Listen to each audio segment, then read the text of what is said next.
We want to thank you all again for being here today. I think Prime Minister Netanyahu probably said it the best. This truly is a battle between good versus evil, light versus darkness, civilization versus barbarism. And the idea that this is happening on college campuses, university campuses across this land is unconscionable to us.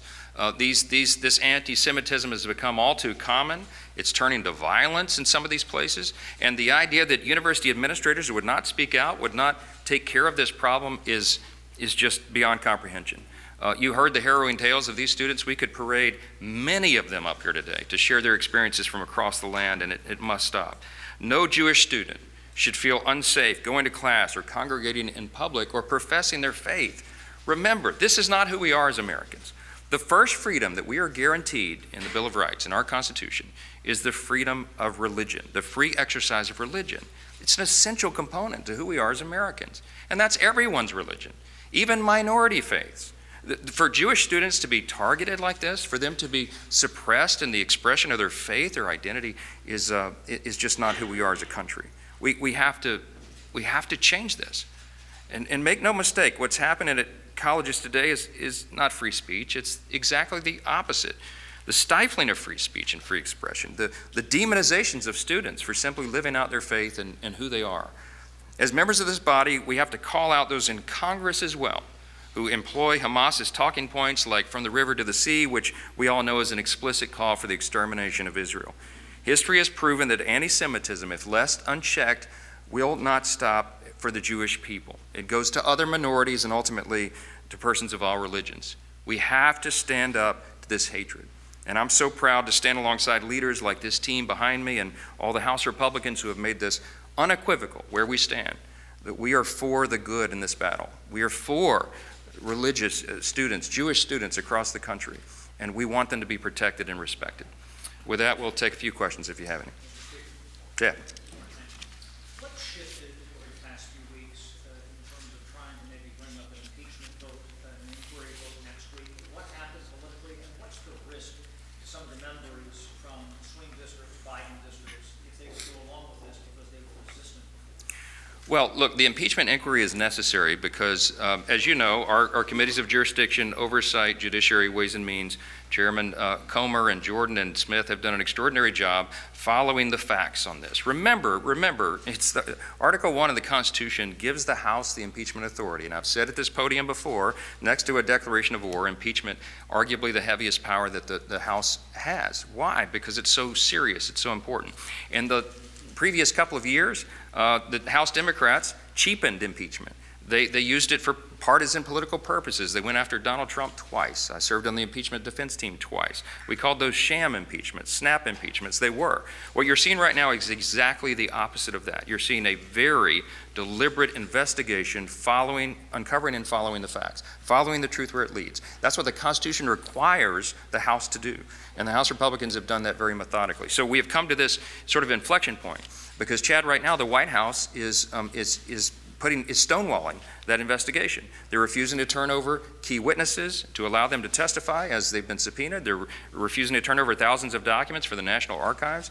And the House has no choice, if it's going to follow its constitutional responsibility, to formally adopt an impeachment inquiry on the floor so that when the subpoenas are challenged in court, we'll be at the apex of our constitutional authority. It will be a movement, a vote of the full House, and that will allow us to continue and continue on pace. This vote is not a vote to impeach President Biden.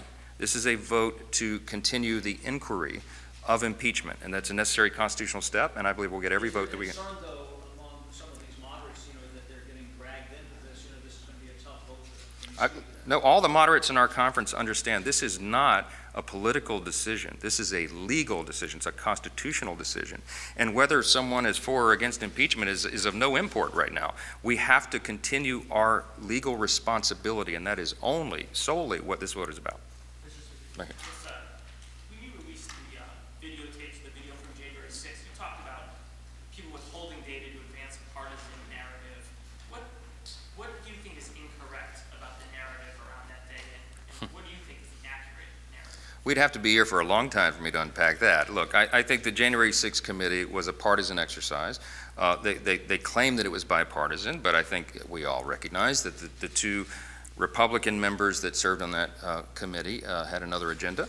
I think that what we got was a biased report. I think they hid some of the important evidence. And look, we want the American people to draw their own conclusions. I don't think partisan elected officials in Washington should present a narrative and expect that it should be seen as the ultimate truth on it when we know that they hid certain elements. The release of the January 6 tapes is a critical and important exercise.